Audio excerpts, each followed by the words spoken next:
Okay, ladies and gentlemen, we're back onto our segment of the evening.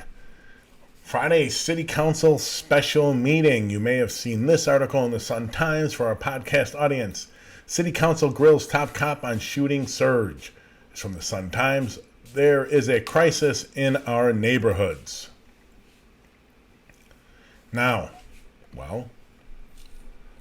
so my question about the crisis, was there a crisis in 16? Was there a crisis in 12?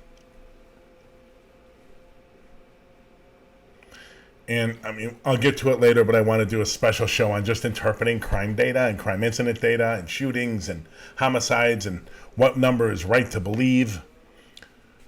But let's just stick with the city council meeting for now. So this meeting was called for by a slew of aldermen.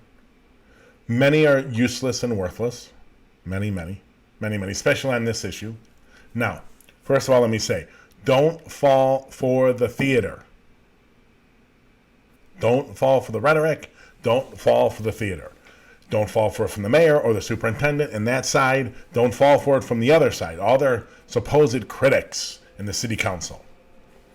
Most of these people are absolutely worthless. Some, like Alderman Ed Burke, are just responsible for millions, tens of millions, hundreds of millions of dollars being stolen from communities. I mean, he's head deep in corruption, right? I should call him soon to be federal prisoner, or whatever number you want to pick, because he's going to the prison for sure. So let's list the aldermen.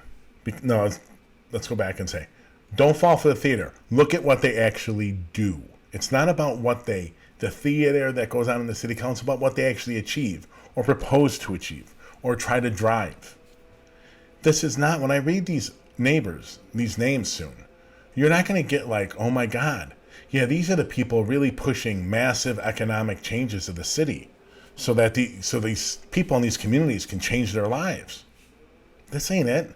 This is the epitome. And the first one here helped pass that massive TIF in Lincoln Park, Lincoln Yards. The Lincoln Yards TIF. No. Tax Increment Finance. No. Highly. That is part and parcel of why the things on the south and west side are the way they are and are going to continue, if not get worse, is because you keep sucking money out of the general till. Okay. So let's get to the list first. These are the alder people that sent a letter to Lori Lightfoot into the city council demanding enforcing this special city council meeting that was held on Friday. Brian Hopkins, Marty Quinn, Ed Burke, Alderman Raymond Lopez, David Moore, Matt O'Shea. I don't know Tabarez's first name, sorry. I think it's Michael Scott over in 24. Cardona, Villegas, Nugent, Vesquez, Napolitano, an ex-cop. Ooh, yeah, he's all for economic reforms of the city. Ugh. Alderman Brendan O'Reilly, the Loop guy. Remember, all ladies and gentlemen, when you talk about credibility, he's he comes from the Michael Madigan political tree. Alderman Taylor, the one that's recently been pushing for Anjanette Young and getting in fights with Lightfoot. I don't know enough. To be honest, I don't know enough about her voting history to know. Then there's Cincho Lopez and Saldowski Garza. Okay. A little bit there. And then here's two people, a lot of rhetoric, not so much in the legislation, to be honest with you. Alderman Sawyer, Alderman Beal.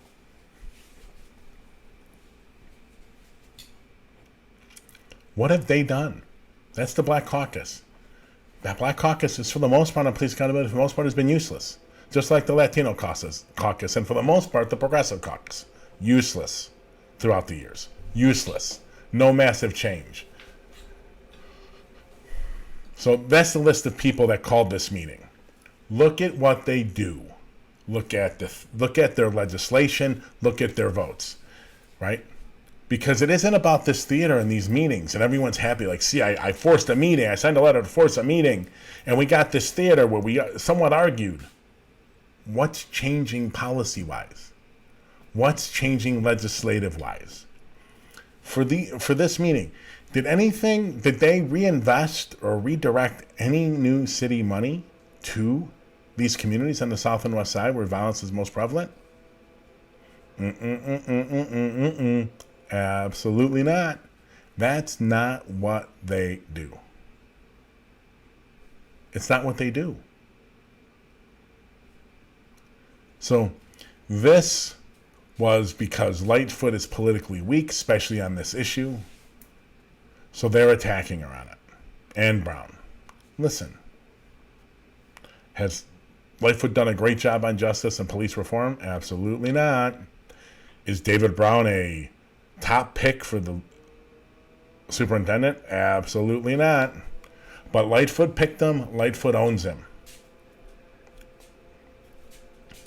It's sad. I mean, and I still think, and I'm still convinced, and I will say this, these gun violence issues that Chicago is dealing with, cities across the country are dealing with them. This is not happening in a vacuum, ladies and gentlemen. As the pandemic continues to wane, providing more and more people get vaccinated over time, gun violence is going to go down. It is just a reality. What is not going to go down is the political opportunism and sliminess and scumminess of our city council. What did Friday's city council meeting achieve? It achieved a lot for them, for the members that signed it, so that they could push people to, so they could be shown as pushing the mayor and put on justice issues. What changed in effect on the street? Nothing. Nothing. Very little concrete to help the South and West Side ever comes from city council meetings.